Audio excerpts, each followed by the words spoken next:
아니 21세기에요. 남자도요. 안지용 기자님 악세사리 할 수 있잖아. 근데 뭐 발찌 좀 차면 어때요? 좀 남편도. 발찌는 발찌인데 단순한 발찌가 아닌 게 문제입니다. 최근에 결혼한 한 신혼부부의 이야기인데요. 네.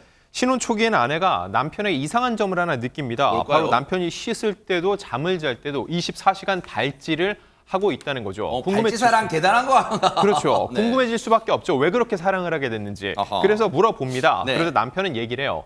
내가 과거에 건달 생활한 적이 있는데 그때 아는 후배들 위해 나섰다가 대신 처벌을 받아서 차고 있는 것이라는 해명을 내놨습니다. 어머, 근데 이 사파 보세요. 우리 사파 보면 반짝반짝 블링블링 빛나는 발찌인 줄 알았더니 지금 저 무슨 발찌? 지금 저거 우리가 저기 중범죄자 보는 전자발찌 아니에요, 최명규 원장님? 맞습니다. 아마 제 생각에는 저 아내분이 아마 탈북하신 지 그렇게 오래된 건 아닌 것 같습니다. 어허. 그렇기 때문에 저게 어떤 의미인지를 완전히 파악하지 못하셨고요.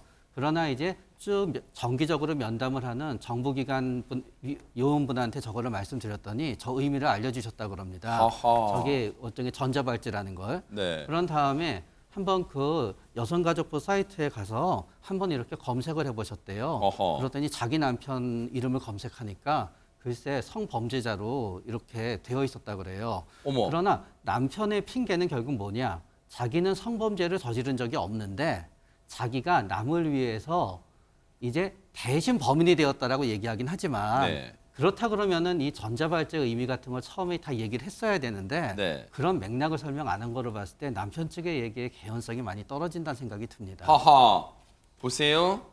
이게 얼마 못 가서 탄로날 거짓말이에요. 왜냐면 아내분이 이제 탈북 여성이에요. 북한에서 오셨어요. 목숨을 걸고 탈출하신 분인데 한국에서 잘 살아보려고 이 남자를 만나 결혼했는데 남자가 웬걸 발찌를 씻을 때나 잘 때나 외출할 때 차고 다니니까 이상하잖아요. 근데 이제 탈북 여성이다 보니까 이제 국가기관에 이 직원분이 정기적으로 방문하니까 궁금해서 물어봤다는 거 아니에요. 저 발찌가 대체 뭘까요? 해서 성범죄자 알림 이 서비스에 접속해서 해봤더니 남편 이름 쳐봤더니 죄목이 뭔지 아세요? 특수 강제추행, 특수 강도강간, 징역 8년을 선고받고 나왔단 말이에요. 세상에. 최진봉 교수님 그래놓고 뻔뻔하게 뭐라고 후배 대신에 찾다? 이게 말이 됩니까? 저는 이 사람 거짓말해도 어떻게 이렇게 자기 아내를 속일 수가 있는 겁니까? 근데 8년 지금 형 받았다고 그랬잖아요. 네. 여기서 끝이 아닙니다. 어머. 이 사람이요. 자기 부인 아내 명의로 카드 대출을 또 받았어요. 그러니까 카드 대출까지 받은 사실이 또 드러났어요. 그러니까 아내 입장에서 얼마나 배신감이 들겠습니까? 네. 아니 범죄도 특수 강제추행, 특수 강도 강간입니다. 거기에다가 아내 이름의 카드로 대출까지 받았어요. 그러니까 아내 입장에서는 더 이상 살 수가 없잖아요. 이렇게 네. 신의가 안 생기고 믿을 수 없는 사람은 어떻게 평생을 살 수 있겠어요. 그러니까요. 그래서 이거 문제를 제기했던 이 남편 갑자기 집을 나갑니다. 아하. 자기가 뭘 잘했다고요? 잘했다고 집을 나가는지 그러니까요. 모르겠어요.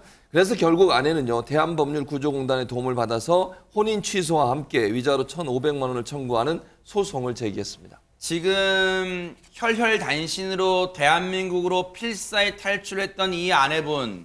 그런데 이 무책임한 남편이란 전과자는 지금 어디론가 나가버리고 도움을 받을 데가 없다 보니까 그나마 한 줄기 빛이었던 대한법률구조공단의 도움으로 소송을 하는 지경에 이르렀는데 혼인 취소를 하게 됐다는 거예요. 허준 변호사님, 이게 혼인 취소랑 무효랑 일단 다른지 좀 설명 좀 해주시고 혼인 취소 가능한 거예요 지금? 어떻습니까? 혼인 무효 같은 경우에는 우리 법원에 법전에요. 민법에 이 가장 어려운 어떤 한정적인 예외적인 경우에만 해당할 수 있는 건데 당사자의 의사의 합치가 없거나 아주 근친간인 경우나 이런 예외적인 경우에만 아예 혼인한 것 자체를 없었던 것으로 이력 자체를 돌릴 수 있는 그럼 것이고 뭔가 이 주민 이 등본에 어떤 혼인했다는 이력이 아예 안 남는다 그 말인가요? 네, 그건? 혼인관계 증명서를 나중에 떼더라도 이 무효가 된다고 하면 그 그러네요. 이력 자체가 사라지게 됩니다. 아하. 그런데 혼인 취소 같은 경우에는요. 예를 들면은 뭐 사기 같은 경우라든가 이런 것들이 있어서 취소 사유로 또 인정이 되는 아하. 경우들이 있어요.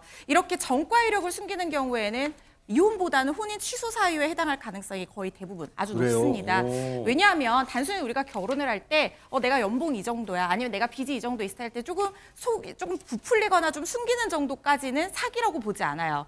그렇지만 어떤 부부간의 중대한 신뢰관계에 위반될 정도로 이 숨기는 사실이 있었다. 그리고 중요한 사실을 고지하지 않았다라고 하면 네. 이 사기에 의한 혼인 취소 사유가 될 수 있는데요. 대표적인 것이 뭐 학력이나 경력을 속인다든가 아니면 결혼했던 이력을 속인다든가 이 사연처럼 전과 이력을 속이는 경우에는 혼인 취소 사유로 인정이 됩니다. 네. 이 재판 같은 경우에도 지금 아내가 혼인 취소 소송을 제기를 했거든요. 네. 이 부분에서 재판부가 아내 손을 들어줬습니다. 네. 위자료 1,500만 원 청구했는데 위자료는 800만 원을 지급하라고 명령했는데 문제는 이 남자가 어디 나가고 지금 연락이 안 되잖아요. 근데 800만 원을 받을 길이 있는지는 모르겠지만 어쨌든 법원은 이 아내분의 손을 들어줬으니 그나마 한 줄기 빛을 이 아내분은 찾은 게 아닌가 그런 생각을 해봅니다. 천만다행입니다. 보고 계십니까? 대박 사건. 네, 안녕하십니까? 김명준입니다. 여러분과 함께하는 뉴스파이터. 다양한 소식과 뉴스를 보고 싶으시면 화면 오른쪽을 꾹 눌러 구독해 주시길 바랍니다. TV로도 유튜브로도 여러분께 한 발 더 다가가겠습니다. MBN 뉴스와 뉴스파이터를 사랑해 주셔서 고맙습니다.